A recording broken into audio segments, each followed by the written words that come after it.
അസ്സലാമു അലൈക്കും. ഇന്ന് റമദാൻ 17 ബദറിന്റെ ചരിത്രം. ഇതിന്റെ ഉള്ളിൽ ബദർ യുദ്ധത്തിൽ ഷഹീദായ എത്ര ആളാണ് ബദർ യുദ്ധത്തിൽ ഷഹീദായത് അറിയാം? 313 ആള് മരിച്ചിട്ടില്ല. എത്ര ആള് മരിച്ചത്? 14 ആള് മാത്രം മരിച്ചത്. എത്ര ആള് ബദറിൽ ഷഹീദായത്?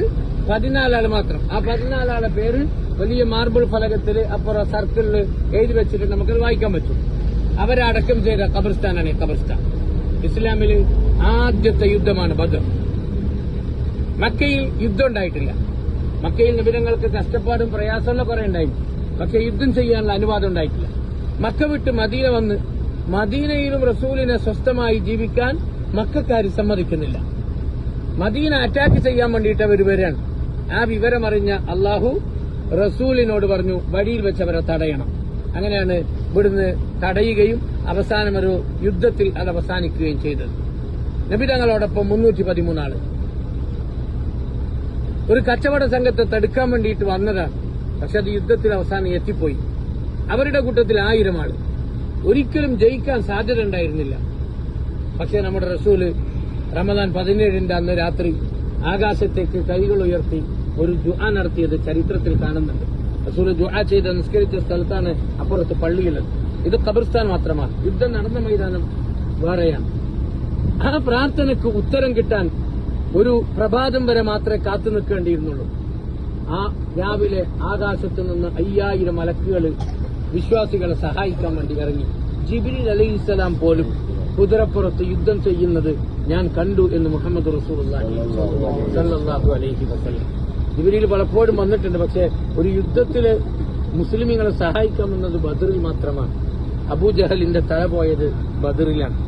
മക്കയിൽ അറിയപ്പെട്ട 70 നേതാക്കന്മാർ മരിച്ചത് ബദറിലാണ്. അവരെ കുഴിച്ചുമൂടിയ കിണർ ആ യുദ്ധ മൈതാനത്ത് നടുവിൽ നമുക്ക് കാണാൻ കഴിയും. നിങ്ങൾ നോക്കൂ, നമുക്കിവിടെ ആദ്യത്തെ ബാധ്യത എന്ന് പറയും, നമുക്ക് ഇസ്ലാമിന് വേണ്ടി ഞാനും നിങ്ങളൊക്കെ ഇന്ന് മുസ്ലിം എന്നുള്ള അഡ്രസ്സിൽ ഇങ്ങോട്ടേക്ക് എത്താനുള്ള കാരണക്കാരറിയാം. ഈ 14 ആള് ജീവൻ കൊടുത്തതാണ്. അന്നെങ്ങാനും അവർ യുദ്ധം ചെയ്യാതെ പിന്മാറിപ്പോയിരുന്നെങ്കിൽ ലോകത്ത് ഇസ്ലാം ഇല്ല. ഇസ്ലാം അതോടെ അവസാനിക്കായിരുന്നു. ആ 14 ആളുകൾ നെഞ്ച് വിടർത്തി നബി തങ്ങൾക്ക് ധൈര്യം പകർന്ന്, നബിയെ നിങ്ങൾ എന്ത് കൽപ്പിച്ചാലും ഞങ്ങളുണ്ട് എന്ന് പറഞ്ഞ് ഈ 313 ആൾക്കാരും നിന്നു. അവരുടെ കൂട്ടത്തിൽ 14 ആളുകൾ ഷഹീദായി. ഇസ്ലാമിലെ ഏറ്റവും പോരിശയുള്ള ശുഹദാക്കളാണ് ബദരീങ്ങൾ. റസൂലുള്ളാഹി അലൈഹി വസല്ലം പറഞ്ഞെന്തറിയോ? ലൻ യദ്ഖുലൻ നാറ അഹദുൻ ഷഹീദ ബദറ. ബദറിൽ വന്ന ഒരാളും നരകത്ത് പോവില്ല. ബദറിൽ വന്ന ഒരാളും മരിച്ചാളും ബാക്കി ജീവിച്ചാളും ഒരാളും നരകത്തിൽ പോവില്ല. അവർക്ക് സ്വർഗ്ഗം ഉറപ്പുണ്ട്. മരിച്ച 14 ആളുകളെ കുറിച്ച് ആകാശത്ത് നിന്ന് ഇറങ്ങി ആയത്ത് കണ്ടിട്ട് ബാക്കിയുള്ളവർക്ക് അത്ഭുതമായിപ്പോയി. സ്വർഗത്തിലെ പാറിക്കളിക്കുന്ന കിളികളാണ് ബദരീങ്ങൾ എന്ന് അല്ലാഹു സുബ്ഹാനഹു വ തആല അവരെ കുറിച്ച് ഖുർആനിൽ ആയത്തിറക്കി. ജീവിച്ചിരിക്കുന്നവരോട് പറഞ്ഞെന്തറിയോ? നിങ്ങൾ എന്തെങ്കിലും തെറ്റ് ഇനി ചെയ്താൽ പോലും അല്ലാഹു നിങ്ങളെ ശിക്ഷിക്കൂല, നിങ്ങൾ ബദർ യുദ്ധത്തിൽ പങ്കെടുത്തതുകൊണ്ട്. ഈ കാലത്ത് ബദർ യുദ്ധത്തിൽ പങ്കെടുത്ത പലരും പല തെറ്റും ചെയ്തു. പക്ഷേ അധികാരികൾ അവരെ ശിക്ഷിച്ചില്ല. കാരണം അല്ലാഹു പറഞ്ഞു, ബദറിൽ പങ്കെടുത്ത ആളെ എന്ത് തെറ്റ് ചെയ്താലും ഞാൻ അവർക്ക് ശിക്ഷ കൊടുക്കില്ല, ഞാൻ മാപ്പ് കൊടുക്കും. കാരണം അവർ ബദറിൽ പങ്കെടുത്തവരാണ്. അത്ര വലിയൊരു യുദ്ധമാണ് ഇസ്ലാമിലെ ബദർ.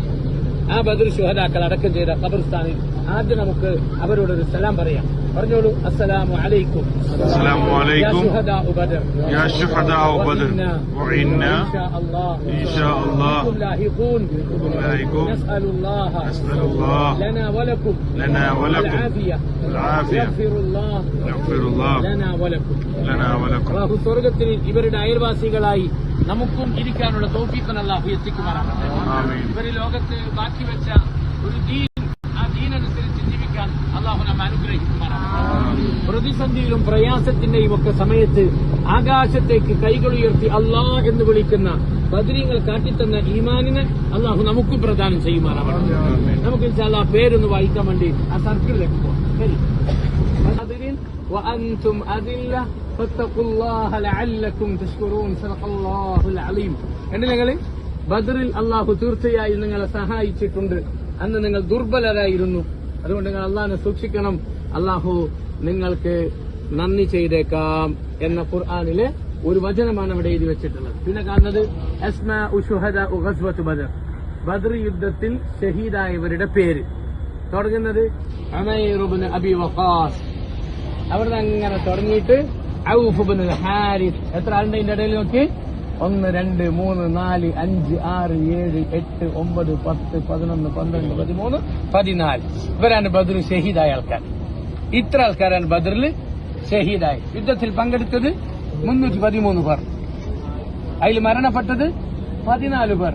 അതിൽ ആദ്യത്തെ പേര് ഉമൈർ ഇബ്നു അബി വഖാസ്. വെറും 16 വയസ്സുള്ള സഹാബിയാണ്.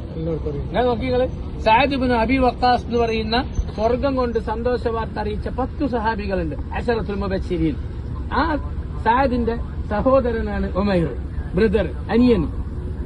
16 വയസ്സ് യുദ്ധത്തിന് വന്നത്. നബി സല്ലല്ലാഹു അലൈഹി വസല്ലം തങ്ങൾ ആ സഹാബിയെ തിരിച്ചയച്ചിരുന്നു. പ്രായം ചെറുത്, യുദ്ധത്തിൽ വരണ്ടാണ്. പക്ഷെ റസൂലിന്റെ കൈ പിടിച്ചിട്ട് എന്നെ തിരിച്ചയക്കരുത് നബിയെ എന്ന് പറഞ്ഞ് കരഞ്ഞപ്പോ റസൂൽ എന്ത് ചെയ്തു? കൂടെ കൂട്ടി. ബ്രദർ പിന്നെ സഅദ് ഇബ്നു അബി വഖാസും യുദ്ധത്തിനുണ്ട്. അദ്ദേഹം പറയുന്നത് എന്റെ അനിയന് യുദ്ധത്തിന്റെ കുപ്പായ ഇടാൻ അറിയുന്നില്ല, എന്റെ അനിയന് ശരിക്കും വാള് പിടിക്കാൻ അറിയുന്നില്ല, ഞാനാണ് പഠിപ്പിച്ചു കൊടുത്തത്. എന്ത് ആവേശം എന്നറിയോ? ദീനിന് വേണ്ടി പണിയെടുക്കാൻ അവർക്ക് ഭയങ്കര ആവേശമാണ്. 16 വയസ്സുള്ള നമ്മളെ പുരയിലുള്ള കുട്ടിക്ക് കാലി ഇത് മാത്രമേ അറിയുള്ളൂ. ഒരു സാധനം വാങ്ങി വെച്ചാൽ നേരെ വാങ്ങിയിട്ട് വരാൻ അറിയില്ല. പക്ഷെ ഇവിടെ 16കാരൻ ബദരീങ്ങളുടെ ലിസ്റ്റിൽ 1ാമത്തെ ആള്. 16ന്റെ പ്രായത്തിൽ പ്രായപൂർത്തി എത്തുന്നതേ ഉള്ളൂ. സുബ്ഹാനല്ലാഹ്, അത്ഭുതമാണ്. പിന്നെ അങ്ങനെ നമ്മൾ വായിച്ചു വന്നെങ്കിൽ നിങ്ങൾക്ക് വേറൊരു സാഹിബിനെ കാണാതാ, സഅദ് ഇബ്നു ഖൈസമ. എന്നെങ്കിൽ സഅദ് ഇബ്നു ഖൈസമ എന്ന് പറയുന്നത് മദീനക്കാരനായ സ്വഹാബിയാണ്. ഇതിൽ മക്കക്കാരുണ്ട്, മദീനക്കാരുണ്ട്. കാരണം 200 ചില്ലാനം ആളുകൾ മദീനക്കാരായിരുന്നു നബീന്റെ ഒക്കെ ഉണ്ടായത്. 60 ചില്ലാനം മക്കക്കാരായിരുന്നു ഈ 313. അങ്ങനെ മിക്സ് ആയിട്ടുണ്ടായത്. ഈ സഅദ് ഇബ്നു ഖൈസമ മദീനക്കാരനായ സഹാബിയാണ്. ഇസ്ലാം സ്വീകരിച്ചിട്ട് വെറും 1.5 വർഷം മാത്രം പ്രായമായി. ബദറിലേക്ക് റസൂൽ വിളിച്ചപ്പോ വാപ്പയും വന്നു, മകനും വന്നു. റസൂൽ പറഞ്ഞു ഒന്നെങ്കിൽ വാപ്പ അല്ലെങ്കിൽ മകൻ, രണ്ടാളും വിട്ടുകൊടുക്കുന്നില്ല. റസൂൽ പറഞ്ഞു നറുക്കിടണം. നറുക്കിട്ടപ്പോ നറുക്ക് വന്നത് മകനാണ്. മകനോട് വാപ്പ പറഞ്ഞു ഞാൻ പോവാൻ മോനെ, ഈ ചാൻസ് എനിക്ക് തരണം. മകൻ വിട്ടുകൊടുത്തില്ല. അങ്ങനെ ഇസ്ലാമിന് വേണ്ടി ആവേശത്തോടുകൂടി വന്ന് ബദറിന്റെ പെരുമാറിയിൽ ഷഹാദത്ത് വരിച്ച സഹാബിയാണ് സഅദ് ഇബ്നു ഖൈസമ. നിങ്ങൾ അവസാനം നിങ്ങൾക്ക് മറ്റൊരു പേര് കൂടി കാണാം, ഉമൈർ ഇബ്നുൽ ഹമാം. ബദർ യുദ്ധം നടക്കുമ്പോൾ സ്വർഗത്തിന്റെ മണം എന്റെ മൂക്കിലേക്ക് അടിക്കുന്നു എന്ന് റസൂലിനോട് പറഞ്ഞ സഹാബിയാണ്. സ്വർഗത്തിന്റെ സുഗന്ധം ജീവിച്ചിരിക്കുമ്പോൾ തന്നെ മൂക്കിലേക്ക് അടിച്ചു വീശുക. റസൂൽ അത് പറഞ്ഞപ്പോ ആ സഹാബിയോട് പറഞ്ഞു ഖൂമു ഇലാ ജന്ന, നടക്ക് സ്വർഗത്തിലേക്ക്. പിന്നെ നേരെ പോയി പടവട്ടി മരിക്കുകയായി. നമ്മുടെ നേതാക്കന്മാരാണ്. ഇവരാണ് നമ്മുടെ സ്വർഗത്തിലെ നേതാക്കന്മാർ. ഇവരെയാണ് നമ്മൾ സ്വർഗത്തിൽ കാത്തിരിക്കുന്നത്. നമുക്ക് അവരോടൊപ്പം ചേരാൻ കഴിയണം. നമ്മൾ ആദ്യം വേണ്ടെന്നറിയോ?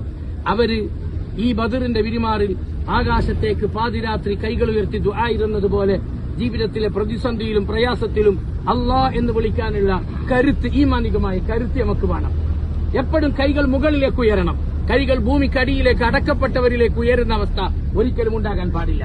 ഭൂമിക്കടിയിലുള്ളവരിലേക്കല്ല, 7 ആകാശങ്ങളുടെ മുകളിൽ അർശിൽ ഉപവിഷ്ടനായ നാഥനിലേക്ക് കൈകൾ ഉയർത്തണം. അല്ലാഹു നമ്മെ അനുഗ്രഹിക്കുമാറാവട്ടെ.